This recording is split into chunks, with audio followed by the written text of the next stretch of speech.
Hi guys, it's me, Joseph Wilson again, and for this video that I'm going to dedicate to the month of love, February in 2026, I shall be talking about the big one, the big romantic movie of my time. It was so big that even my father likes it. And yes, I know I said that about Titanic because of all the romance stuff and the ship getting destroyed and everything. But this one's more more focused.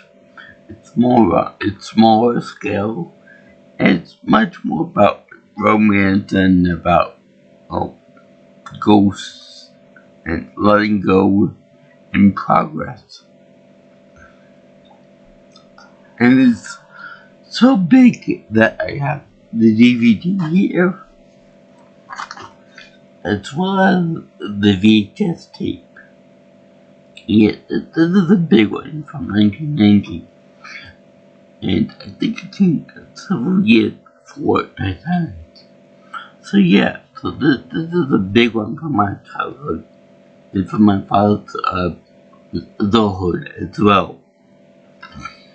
And there are some good iconic scenes in this movie, most notably when Patrick Swayze as Sam and Molly, that's played by Demi Moore, do a little bit of pirate relating to the song Unchained Memory. Unchained Melody. And everyone knows the song. It associates the song with this movie. So there's a couple of good reasons for that, right? Well, because it's the last time that they actually make love before they are separated by life and death, which is really tragic. Well, I'll get to that later. But besides that being a big emotional movie for me, it's also very funny because yeah, I did this video review a long time ago, but relatively recently I went to college again. And I found somebody that reminded me of yet another person in this movie, and I will discuss them too when the time comes.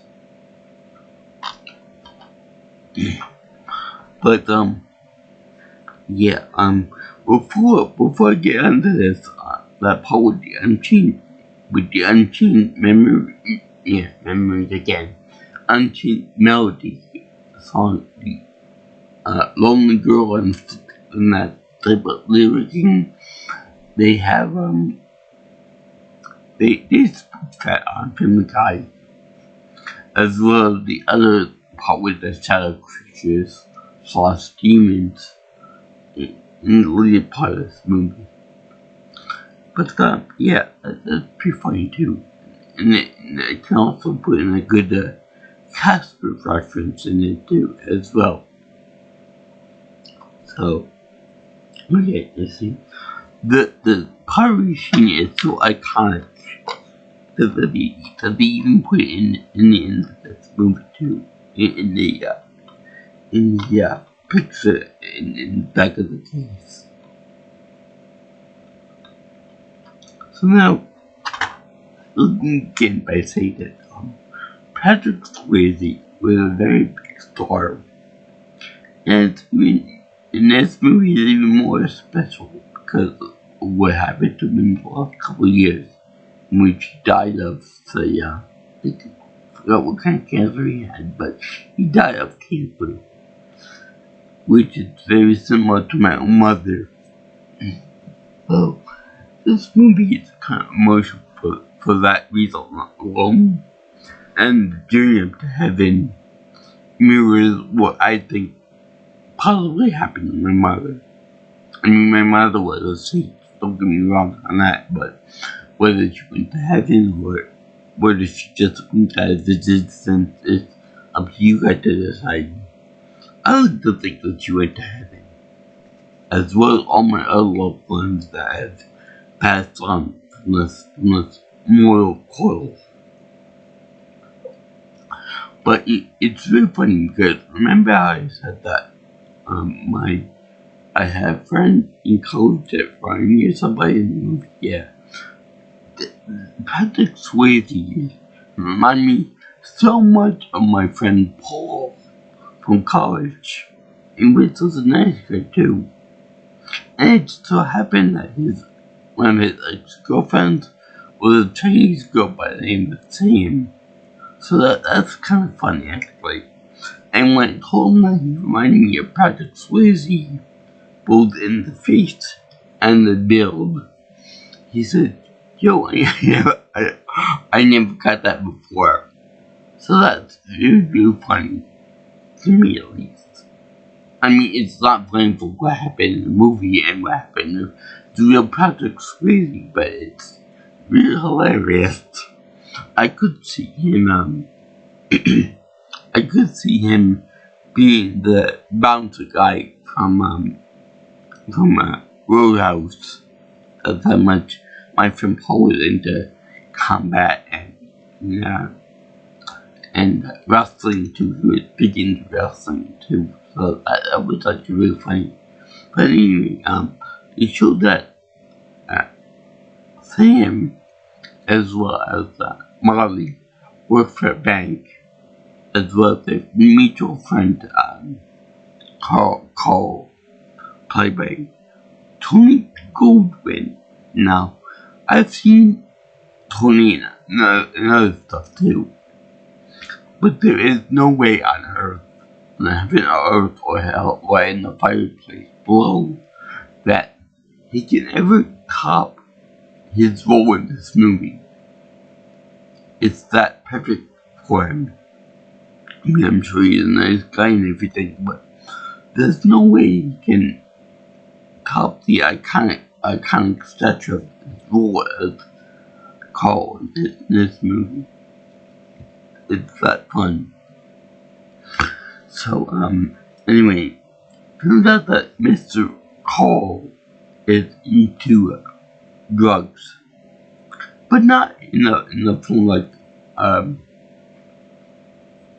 Frank Tenpenny is from Grand Theft Auto San Andreas.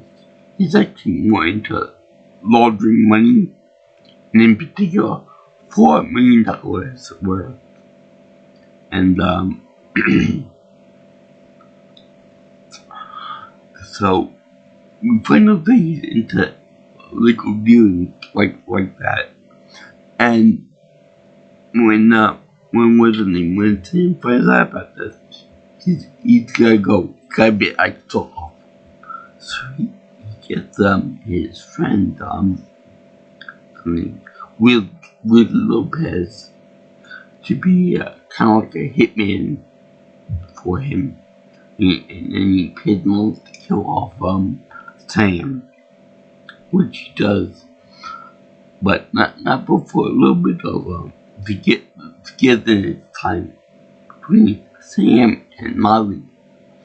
Now, this is where the big iconic scene comes in, where they play the music and change melody, and they get on like a artistic style, and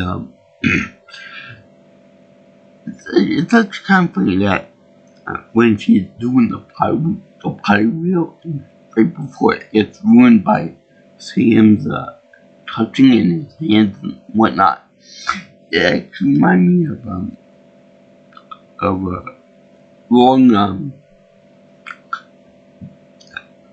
we'll go with this. Then he ruined it by touching her hand and it implodes on itself and that kind of thing. So, yeah, kind of a dick move to destroy it like that. Now, my mother was an artist too, but she wasn't really into pottery and stuff because it was a little bit on the messy side. But she liked her ceramics, painting, and all that other stuff too. So that was pretty fun. And we just moved into a new apartment, completely new staircase. Now, it's okay. It's all modern art. It's all fancy Smith and all that. Baker's salary back in the 90s, maybe the 80s, I should count this as. But anyway, it was still a pretty nice pad to live in. With 2 floors, like a studio apartment, so it was pretty well off. They were pretty well off on Baker's salaries. But I could tell that safety was a big issue because the staircase was in the middle of the area, in the middle of the living room, that lead up to the bedrooms and bathrooms on the shore. But how should I put this? It was more like a staircase up to the level halfway between the 2 levels, and then it went up to went from like this, and then from up there it went like this to the 2nd floor. So it was kind of odd. Number 1.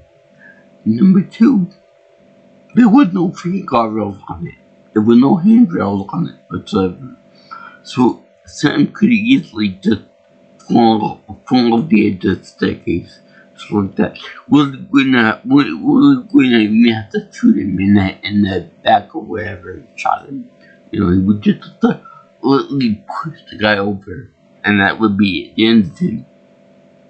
I mean, for crying out loud, if this didn't happen, and they would have kids and stuff, there was still need to put guardrail up on the staircase or something to prevent any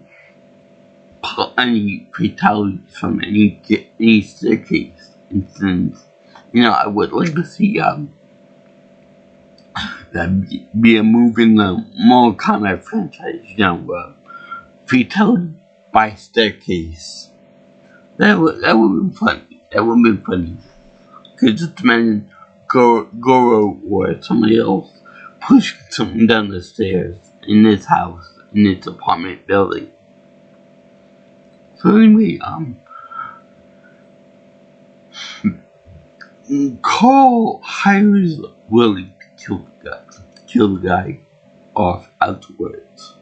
And so he does. And you see a big heavenly light come up. And at first the spirit of Sam is like, what the hell is this? I'm not dead. And he sees the body and says, oh fuck, I'm dead. Alright, I'm dead. So I'm out of my house all of a sudden. You dead. You a dead man.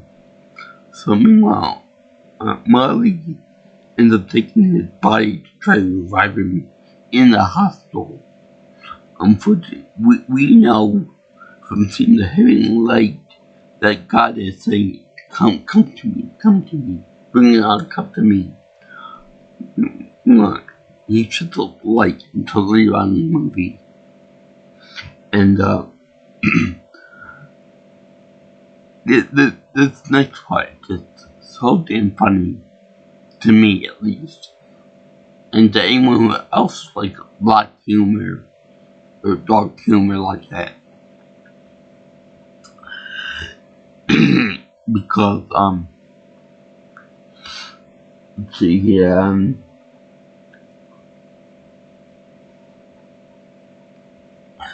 they have this guy there that's like a ghost already. He's waiting on his wife to pass on so they can go to heaven together. And he's talking with with Sam about it, and they see someone being wheeled into the ER, a black guy, and so he says, "Oh, lucky bastard, he isn't gonna make it, so he's gonna jump the line and go to heaven before me and my wife did." And it's really funny because the guy says, "What'd you die of?" And that's very funny. Well, it was shot, and I think that they made a reference to that in Family Guy when they had all the famous stars. They cut their wheel off because they were all mentally ill and stuff. And then Brian said, "Oh, I died of eating chocolate." Kind of lame, actually, but still. So the guy goes to heaven with the heaven light, with the spirits calling his name and all that. So you get to go to heaven. So anyway, that's pretty funny. And they also have this funny bit where Sam actually collides with somebody, with a nurse or doctor, going through him, a la Casper the Friendly Ghost movie. He said, "Oh, for 1 minute we were merged." And I find it very fascinating that they actually show a little bit of what that would be like from a ghost perspective about being merged biologically with this person with still a live stiff. And kind of funny because they show all the blood vessels and all the tissue and all that. But it's only for a brief moment, while with the guy passing through Sam. And later on when Sam possesses somebody else, they don't do that. I guess it must be like a different process or a different thing altogether. But then they also show what happened. I don't know if they actually show it being different when he passes through like solid objects like a subway train and a door later on, or I would be interesting to show like solid matter versus somebody's organic tissue. That would be fun to see. Well, if they ever remake this movie, which they should definitely not do, that might do that. So anyway, another thing they have is when he done and done, because he dead boy at this point. He show him going to a subway train. No wait, they have him follow his killer into a subway, and that's where you meet the train ghost, which I would like to think is a connection between this movie and The Matrix, because the train man from the Matrix movie looks a lot like the train ghost. No name required, just the train ghost, played by Vincent Schiavelli. I can't name it. A very distinctive man from One Flew Over the Cuckoo's Nest. But this movie again overshadowed every other thing that he did to be his defining role as the train ghost, because he's very angry, very pissed off, and he just somehow used it as psychic aura to move objects, to become a poltergeist. Much in the same way as a Dragon Ball fighter would use their psychic or chi abilities to to do destructive blasts and move around objects like rocks and buildings and cars and things. So yeah, this movie is actually pretty important for that.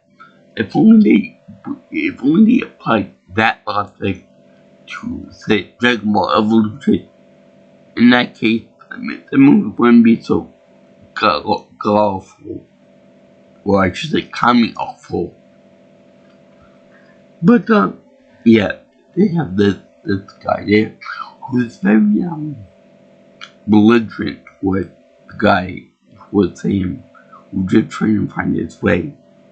But he actually questioned why the Jingles can actually interact with him and interact with other objects where he can't even touch it. Anything that they move to anybody, quite literally. But it turned out that it implies automatically that you don't have to do anything as a ghost to interact with other dead people and presumably animals as well too. Because I guess it's kind of a thing where since we're physical, we can interact with physical objects, and the same is true if I were to cross over, I'd be able to interact with other things that crossed over too, by default. We no actual kayaking training or anything like that.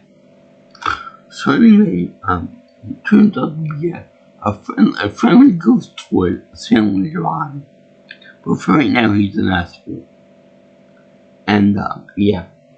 So anyway, he tracks Wood down, and then he finds out his big plan later on to take over to kill Molly. But not before he sees a little bit too much in her bedroom. Because Molly ends up cheating in front of him, even though Sam says, I'll kill you if you do it. Or I'll kill you if you touch one hair on her head. But meanwhile, he doesn't get in the joke. He's dead. He can't interact with anything that he says. He can't protect his loved one. He can't take revenge on anybody because he's a spirit that push up daisies. I don't know if they actually show his funeral. Oh wait, they do show his funeral. I don't know, we're cracking jokes about that. And I think that when they show his funeral, I believe that was the basis for one of my favorite Futurama episodes in which Bender dies and he's over there watching his own funeral and he sees everyone sad and crying up all that. And it's actually disappointed that no one's really putting in their effort into it. You know, he's louder and sadder. I want to see you guys cry. You know, it's miserable that it's very nice that you came to my funeral, but you should really put your effort into it. Put your back into it. And that's really funny. I'll bet this movie was the basis for that. But also, another thing too is that Carl does the very unbro thing. And at one point he actually tried to hit Molly at her very vulnerable time. I think that this is a douchebag move because, well, that together, I think they were fiancés. I don't think that it was a very cool thing for you to hit on your ex-best friend, ex-fiancé. That doesn't jive too well. That's like a thing that, you know, I want to be with her, but you're in the way. So that's very uncouth. and very anti-cool. You know, there are probably other women that like Demi Moore in this movie, which thank God she's good looking in this movie. I'll bet you Carl wouldn't do that if the woman in question looked like somebody else or wasn't as popular as Demi Moore is. I guess much like women with dot matrix's hair and physique for that too. So anyway, he tried to get with her eventually, and it doesn't work out so well. He even tried to get rid of Sam's personal belongings like pictures and other mementos in a very weird Reebok shoebox. Now I know you guys all remember Reebok, but for some reason that box itself had like the Union Jack on it, that being that British flag. I have no idea why I didn't think that Reebok was a British thing or an English thing. I thought it was just a made in America type shoe. Made in America, the company was based in America. So anyway, they have that, and then they have the introduction of one of my other favorite characters in the movie, Miss Autumn Brown. Now, I went to college once, and I met Paul in Stony and I met this other girl named Aaliyah. I forgot what my last name is, but yeah, Aaliyah in New Paltz College. And would you believe that she is the spitting image of Miss Ruby Goldberg, the one that plays Autumn Brown? It's just so funny and so uncanny that two people from my college experiences are in this movie together. To me, that is freaking hilarious. I'm sure though that when I told Leah that she looked like Whoopi Goldberg, I'm sure she wasn't too thrilled about that. But still, she looks a lot like her. And Autumn Brown is like this psychic person who's a fraud, who knows she's a fraud, but still trying to convey herself as being a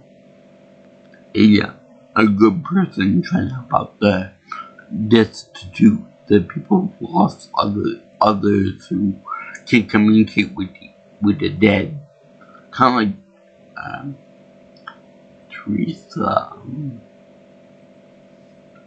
the Long Island Medium, of which my mother liked for some reason. Anyway, to the floor too.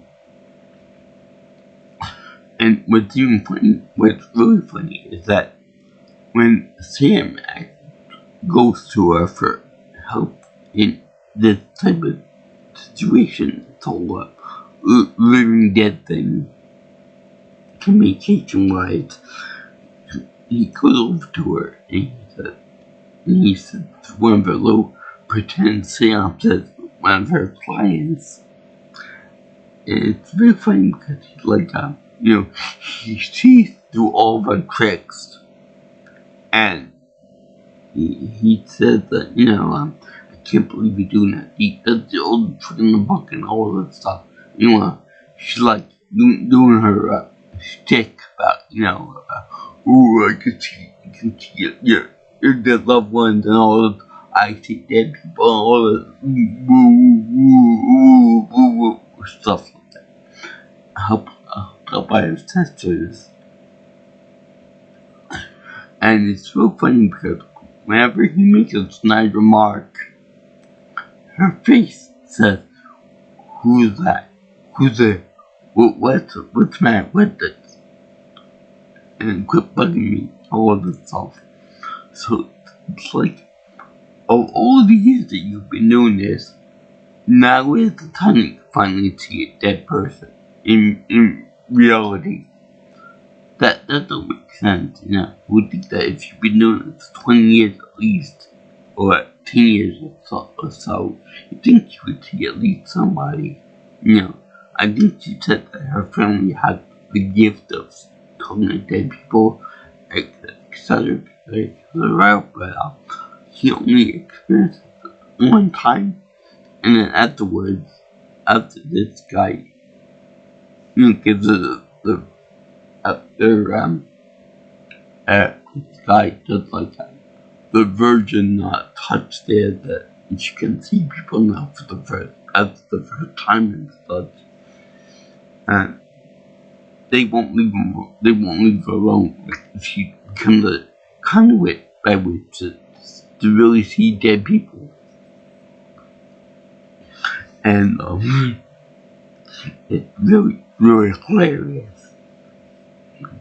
But she's like, "Get out of here, leave me alone. I want to see you guys. I want to help you out. I want to do this. I want to do that. I don't want no you. Leave me alone. Let me do my little calm business by myself. All this stuff." So you know how he gets her to do it the same way that Doctor Strange convinced Dormammu to leave Earth alone. He annoys her to death by singing the song, I am Henry VIII, which my dad said that's a legitimate song, but the way he says it, it's just so funny that he sings it like you better do this, so I'm gonna keep on annoying you and keep on working for the 3 days because you can't do anything about it. You can't shut me up. You're gonna hear this till the day you die unless you help me out. And no, it's reflected that she finally does do what he wants her to do. She finally does what he wants her to do. And it's so funny because this is a grown ass woman walking around in her pajamas. And her pajamas happen to be a purple onesie. Next thing you're gonna tell me she's into My Little Pony and such like that. So anyway, I should point out that my professor in cinema studies way back at Storybook, let me see if they got the picture here.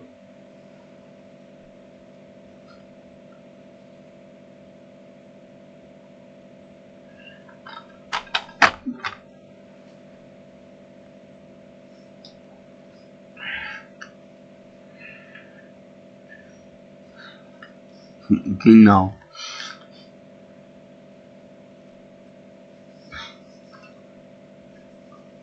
my professor, Corinne Gabbard,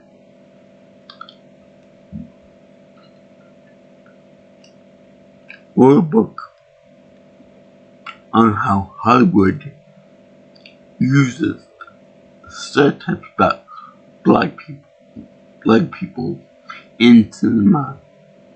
It used the picture of Whoopi Goldberg helping out Patrick Swayze in communicating with his love, Molly. So he was saying that black people are quote unquote more spiritual, more attuned to seeing dead people and religious and all that other stuff. So he used that image in a negative form, like a photograph, but like in reverse, like black and white type thing. Nothing to do with race training, but he used a picture like that from the movie, a screenshot. And it was actually pretty funny that he made us buy the book. So, it's kind of like, it's kind of greedy / nepotistic that a professor would to make his own students buy his book pertaining to his curriculum and his coursework. I mean, sure, the topic of racism in Hollywood and the stereotype therein were pertinent to what we were talking about, but still, they pay like $40 or plus to him and his publishers just for the course that he taught kind of was selfish. It'd be like me saying, I have to pay money to see my membership on this Disney channel. So anyway, he talked about the stereotypes about black and such like that. Now also, when I watched this movie, and Old May actually does decide to help him, fear being annoyed to death and not getting sleep at night. She looks at a picture of both of them together when he was alive, and she makes the quote, cute but white. And it's all well good for the movie, for the purposes of being that she's a black woman and such. But if I said that about any other couple being a white person, I'd be seen the racist jackass. For example, if I saw two black people walking on the sidewalk, holding hands, I would say, they're cute but black. That would sound horrible on my part. Or like, look at those cute Asian people together, they're Asian together. It'd be like, dang, he's racist. But it's okay for a black woman to say it. It's okay, it's acceptable for a person of color to say, that they're cute but they're white. It'd be like if they weren't white, then they would be ugly or something, or not as attractive. What would she have said if it were a multiracial couple, or if they were like black and white? Would she say like, "Oh, look, you guys cute, but the white girl isn't cute"? That's kind of weird. I wonder what Mr. Gabba would say about that.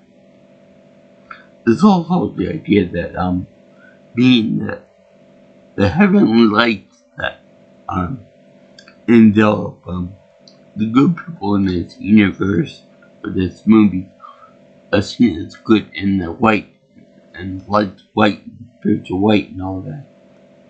A bluish whitish. But where the shadow creatures and demons are black when they take Willie and Carly on the movie, and then George Swanson in the film joke. They're seen as black and evil and all that. So that could be a play in the colors as well. The colors of the wind. But that's beside the point.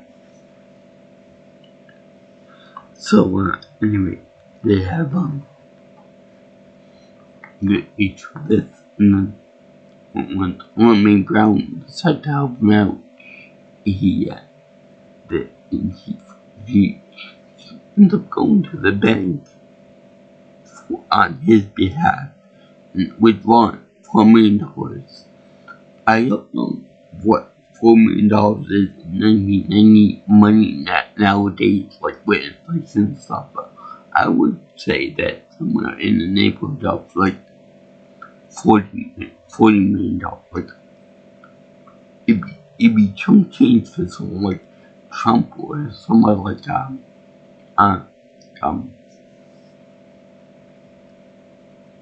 pick a rich billionaire or something. But it'd be a lot more than that I have in my own pocket right now or my lifetime. So it was a pretty sizable amount of money. And it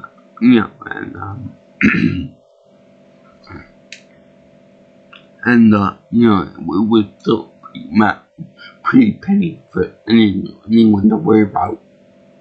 So we may end up taking the money out. And she's also known for being a scam artist and a thief too. So when she decided to help out Sam, she is unaware of what the plan is with money when she takes it out. And I would think that's kind of an important thing to tell your life partner in crime.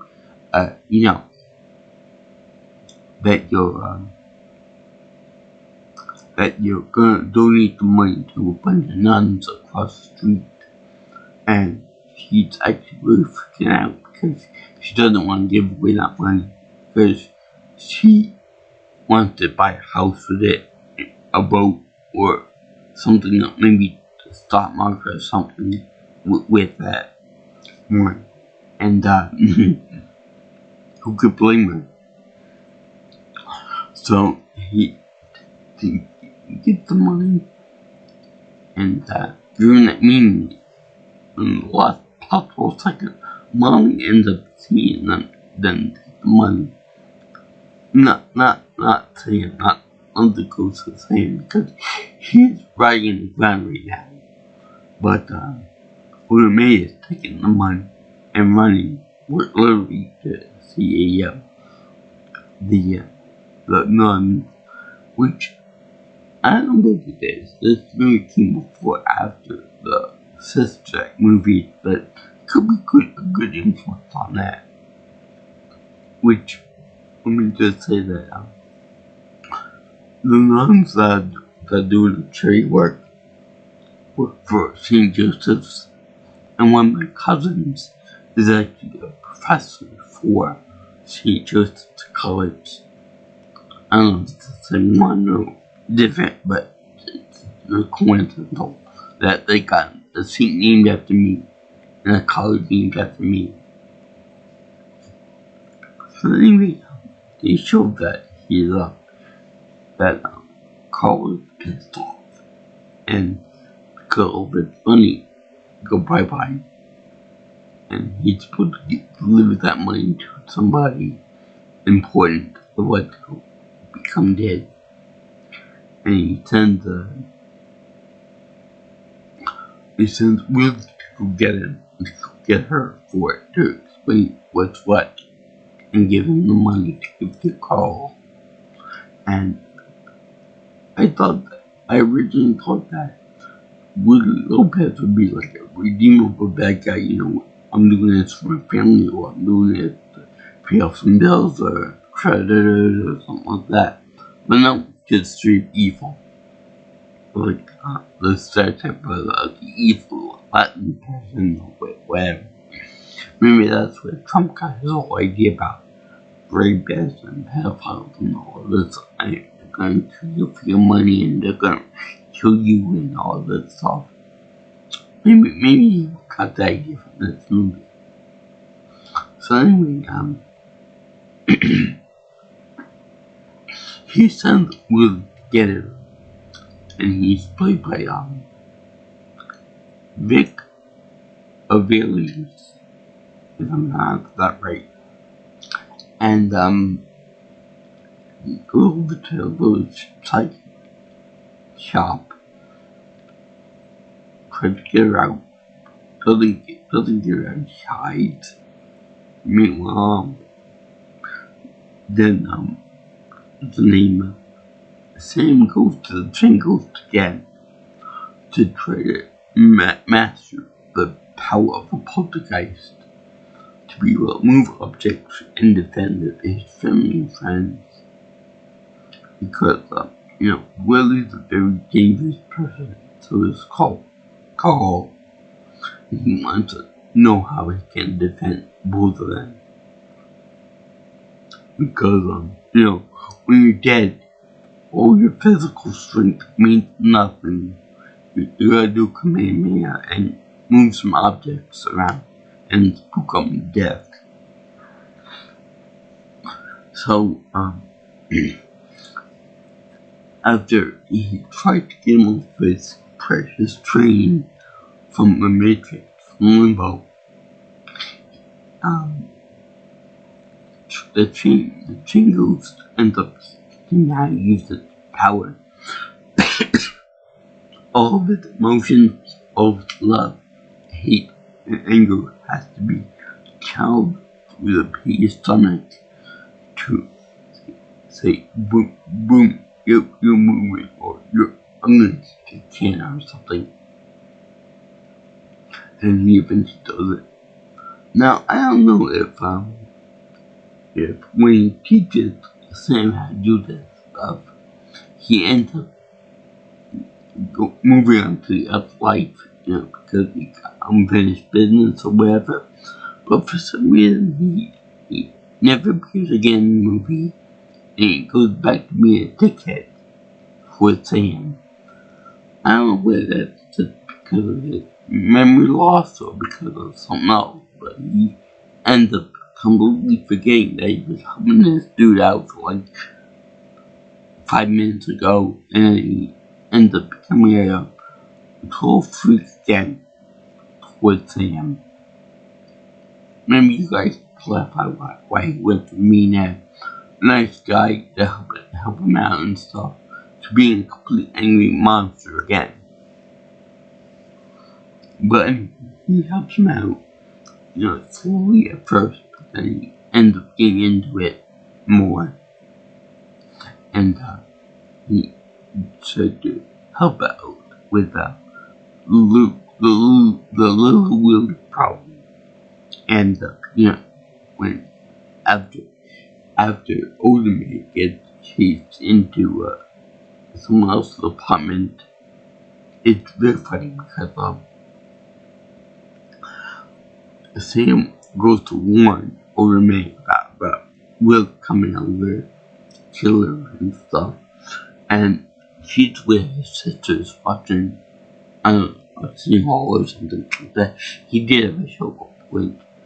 So anyway, he ends up with her big boned sisters, and when Sam told her about the DJ that's coming, he's like, you gotta go now. And so she does move it right away with her sisters. But it's funny because her sisters bring the pork rinds with them. Then she said, drop the snacks, let's just go. I would think that if you were in moral danger, I would say forget about the chips, whatever it was. Just run to get the holiday. That was actually funny. But they eventually get into the city. But it's funny because she starts knocking on doors, neighbors and stuff, saying sanctuary for me, my sisters. And it's funny that she does that because this anybody knows who she is. It's a fraud. It's a scam. She possibly could be trying to rob you guys. So no one answers or me and her sister. So she ends up barging into this woman's house to open the door, the apartment, and she escapes Big Willie, and then it seems like starting to get pissed off because because Onomate, the owner, actually helped him out. You know, he doesn't want to see this woman die. He doesn't want to see her join her just yet. So he gets pissed off at Willie, starts pushing him with the force push and throwing a small object at him. Willie gets freaked out, runs outside, and gets sandwiched between a car and a big truck, and then he goes flying outside. But that's only his spirit. His body is more like a two-by-two-based at this point between the two cars, and it's all bloody and people and whatnot. So even if he were to survive that, he will be paraplegic forever and ever and ever until he died of natural causes. But anyway, within 1 minute or 30 seconds of actually being crushed to death, his spirit is overwhelmed by a deep, menacing, snarling shadow creatures, or electrically demons or something like that. So they're like, at first you don't see anything, then they go,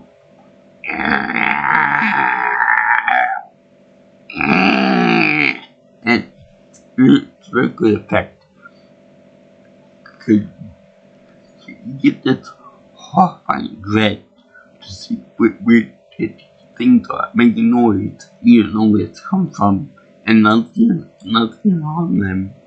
They're just going about their job about bringing things to the dead world, to hell.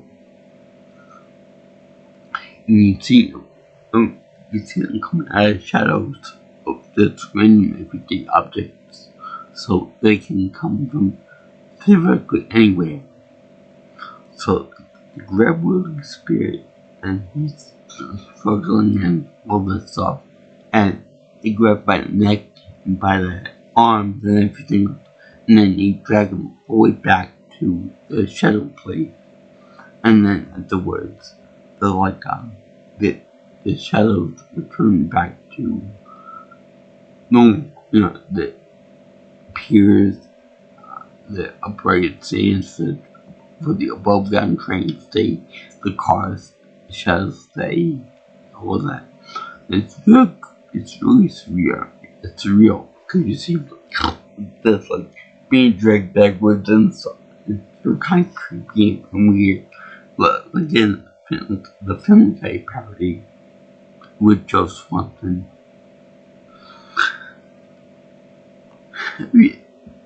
Everybody always picks on Joe. On Joe in there. So anyway, this whole thing is really, really disturbing. Even to the dead guy, Sam. He's like, what did I just do? Oh man, I didn't know hell would be like that. Because not only is hell a place of eternal torment and language you get pain and all that, but it's also the dread that you're going to a horrible place, dragged by these horrible, disgusting, vile creatures too, even before you go to the actual place of hell. And next one to go is Call. That one comes a little bit later on in the film. And that's really cool because first roommate goes with Sam, the ghost of Sam, to go see Molly. But Marley is still not believing her because she knows how much of a scam artist she is as a thief and robber and fake identifier and all that stuff. So she doesn't trust her one bit, even though she does trust that Sam told her about all the other stuff that when he would know about coffee stain and clothing that she made for men and all that. And it's funny because in the first scene when she said that to her, she's outside on the ground level, and Oil Maid took her to the her apartment, and some random neighbor says, "I can hear you. Shut the hell up." He said, "Don't make me come up there." And it's funny because she's also one of the type of people who's very religious. Yeah, it's like a whole spiritual thing. And she believes in God and, don't take the Lord don't take the Lord's name in vain in front of me, just saying. And it's funny that she's very feisty and stuff.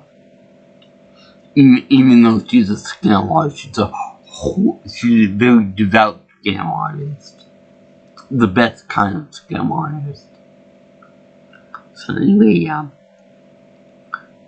he eventually goes inside the apartment because he's an intangible ghost. And, Old May is outside the door and he's like, push Penny underneath the door. Just do it, Old May, or else I'll annoy you to death. So she does it, and then he puts the penny, he picks up the penny with his spirit powers, his force ghost powers, and he makes it go up the door, and puts it in Marley's hand. So then she becomes a believer. Anyway, she lets Ormy in the house, and then she said, "Okay, do me, go inside of me, go on, before I change your mind." And she says that I'm a big easy chair.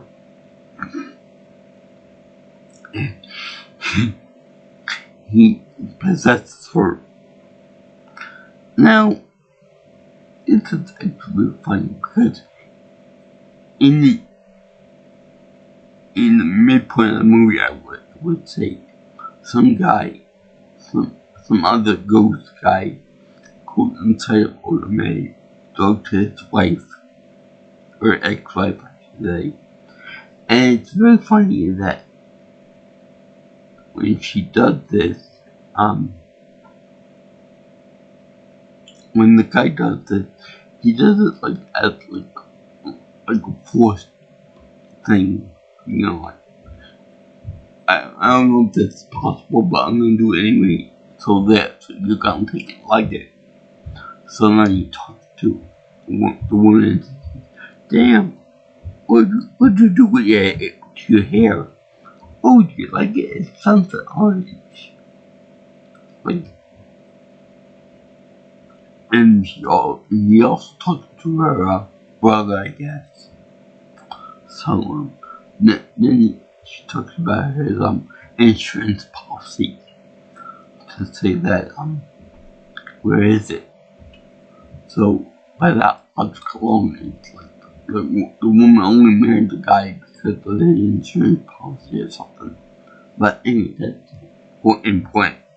The important thing is that May is now willing to give herself to Sam to let him go inside of her and possess her by will, by free will. It sounds kind of weird, and I'll probably get more sexual than it really is, but it's still so funny. So he does that, and this also was a little thing about that my professor said that she's she is a, how should I put this slightly,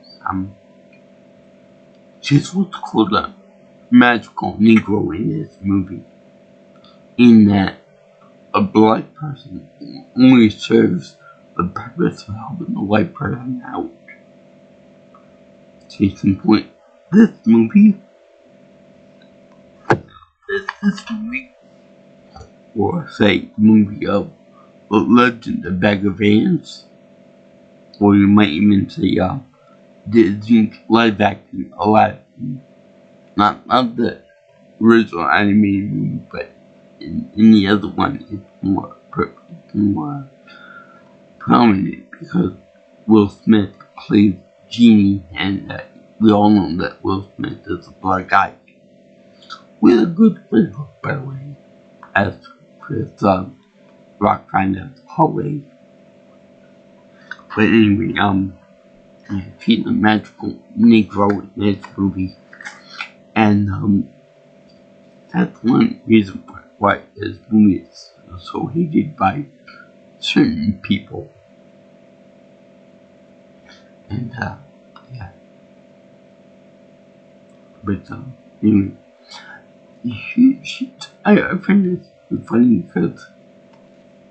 because Ola May telling Sam actually reaches out, grabs all his hands like in an embrace, and goes to kiss her. And Carl comes and knock on the door, demanding the money, $4 million. And I said to myself, dude, we were about to get a good girl kissing girl scene right there because they were getting close to each other and stuff. Cock blocker, you were about to, you ruined a good kiss between the spirit of a dead lover and a woman. That would have been a perfect kiss, a perfect romantic kiss. But you ruined it again. Tried to get into her pants. I don't know which way.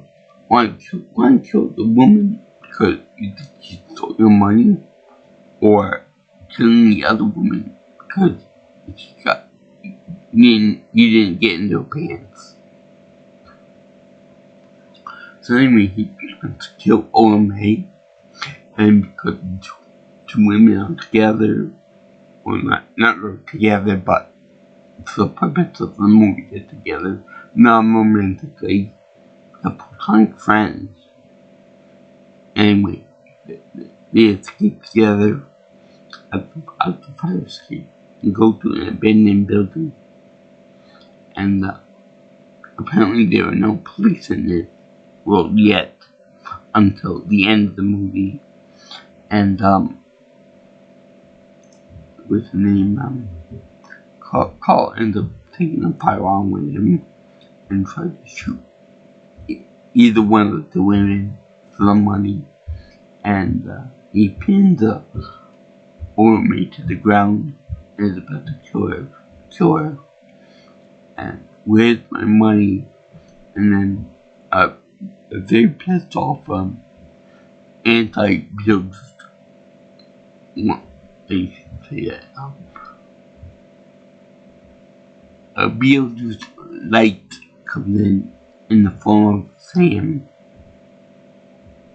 and then he beats the crap out of Master Gunshooter over there, to the point that he says, well, I got your girlfriend right here, I'm gonna shoot her. And on me, tackle them, and all that other stuff too.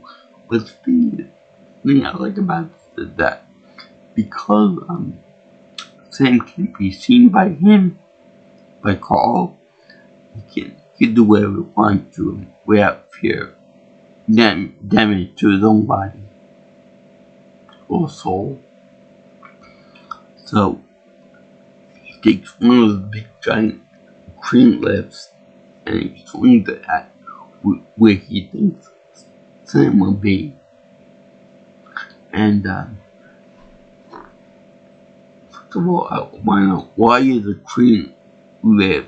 Why is the train live in there in the first place? The building is enclosed and stuff. And why would he think that this heavy object would affect a dead man? I mean, he saw that he was at the funeral, so why would it affect him? So anyway, he swings this big thing at him, and he misses him, of course, because he's a dead guy. And then he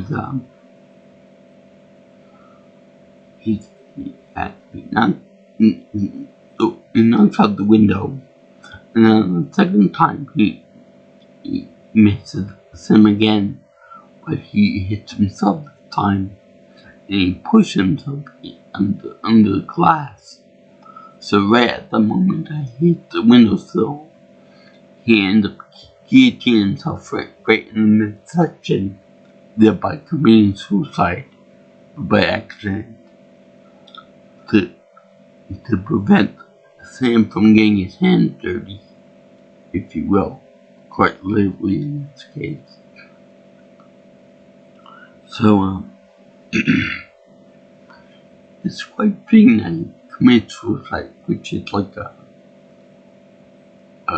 way to get to hell instantly, versus all the other embezzlement and laundering they were gonna do and getting involved in drugs and all that. Anyway,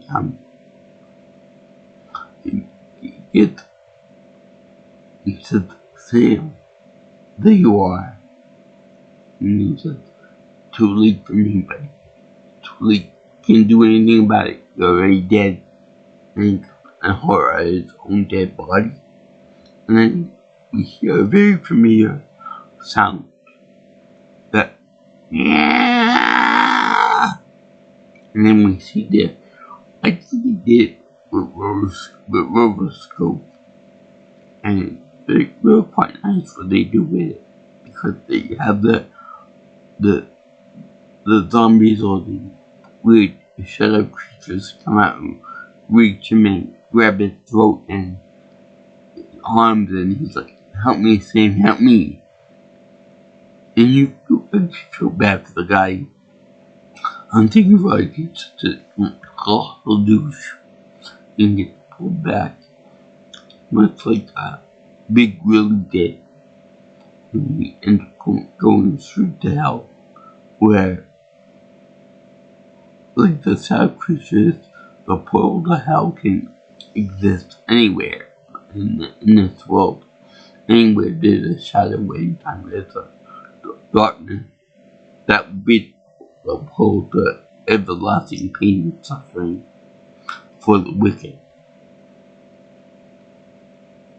To tie this on to politics again, I could imagine that when it is time for Donald Trump to use his maker, I could see him passing on, looking at his dead body, and then not just any special, not just any ordinary creature, shadow creature looking for him, but a very familiar voice. The voice of Jeffrey Epstein saying, it's your turn, Donald. It's your turn. Come join me. You kill me. You kill me in the prison. Time for me to get a little lover's revenge. And then he personally dragged Trump to hell with him. So that would just be the icing on the cake for me, and for all the millions of other people that want to see Donald leave office, if you will, on permanent vacation. And that'd be hilarious. But yeah. And then we see the pearly gates open up to Sam again. I guess God must have been real forgiving with. And the first time I said, come on up, you got your second chance. You did your unfinished business. Now come on. Come on. Join your other friends and family that have passed on. Now, this is the emotional part. For me and everybody else lost loved ones. And they always play the song on Unchained Melody too when you do that, because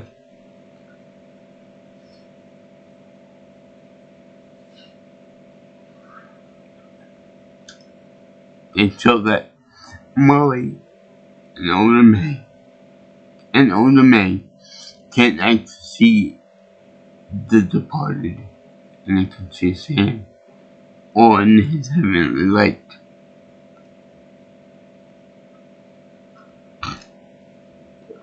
Which is something that I'm sure everyone would like to see.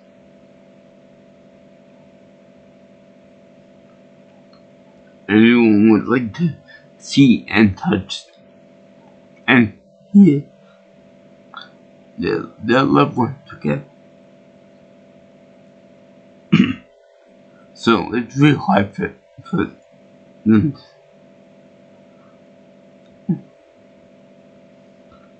It's really hard to get through this without crying.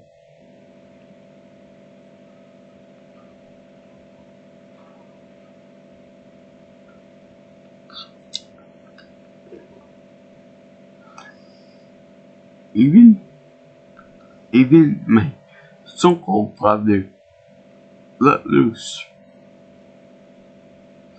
during this part in the movie.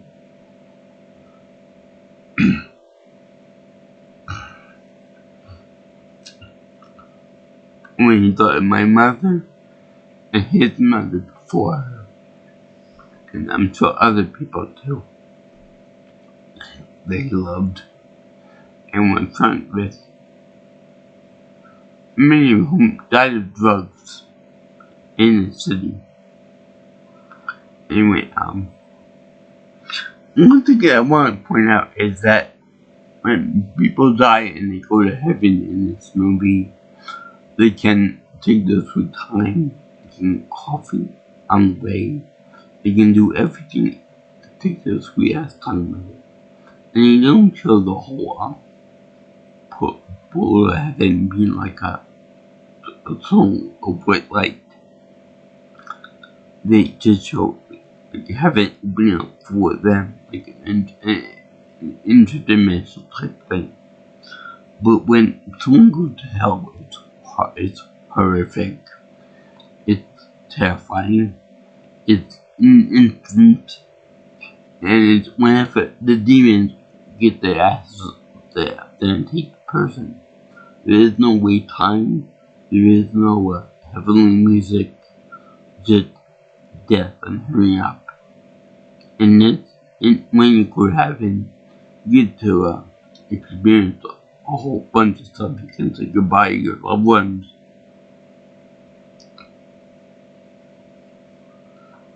And your friends.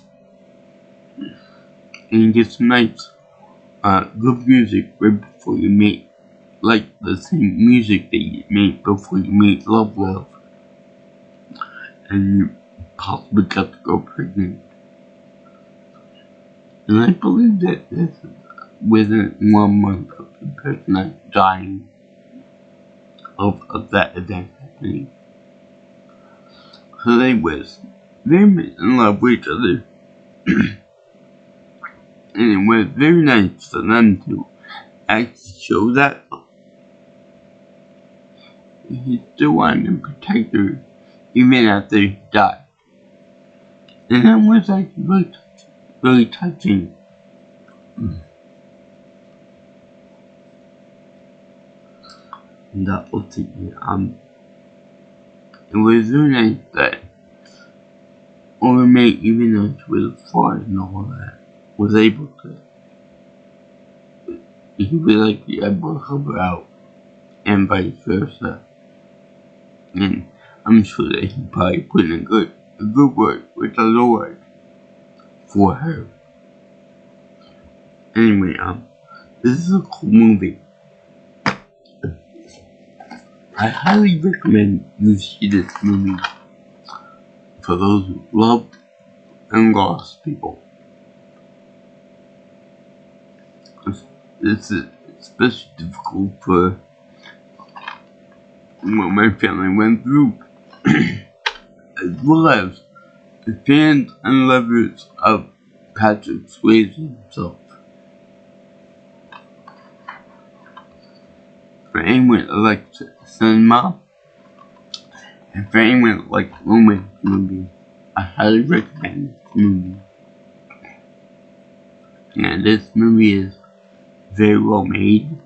It's got very good funny parts, like when Patrick Swayze sings I Henry VIII, or I forgot what the name is, as well as the party scene, the film guy again, as well as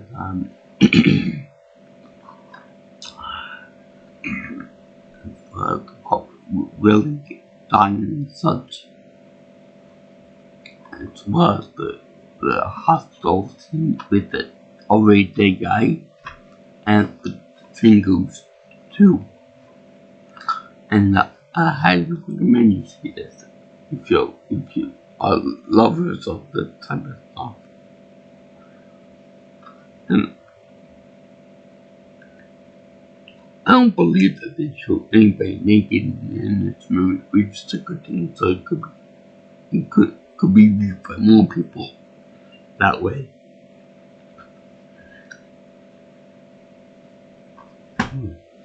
I highly recommend this movie, and thank you for watching my video on the movie Ghost.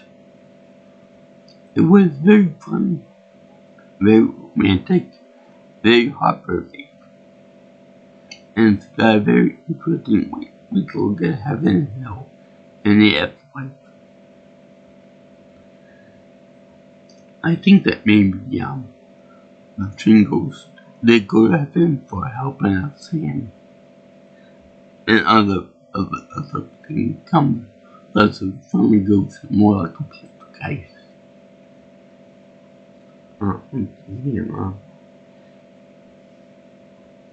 Everybody who does ceramics or pottery or anything else will remember the scene from this movie where they play Unchained Melody.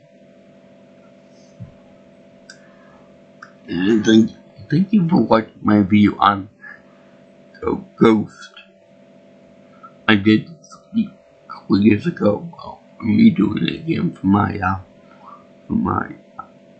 channel for my month of love stick I do, and for this in February 2026, because it was fun and I kind of erased the original copy on my hard drive.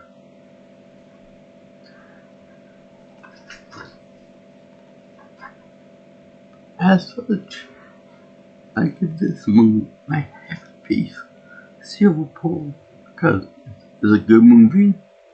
Any movie that makes my dad cry is always a plus in my book for legitimate reasons.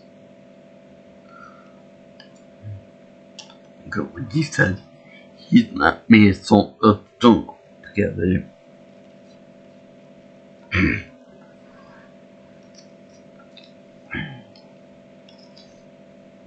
The acting was real good in this too. It's a bonfire masterpiece. There were romance, fun stuff, death, crime, and more fun, more comedy. And that guy died and everything was all good. It was good of God to to give them their space and time together. And it was really nice to see that May gave them, said to say goodbye for a time. We will be reunited again. Molly and May and Sam together in heaven. Let me end this with a prayer I learned from a movie I recently saw. Testicles, wallet, and watch. Amen. Peace be with you. Anyway, if you guys like what you see here, you want more of my channel such, you can always like, comment, share, and subscribe to my channel.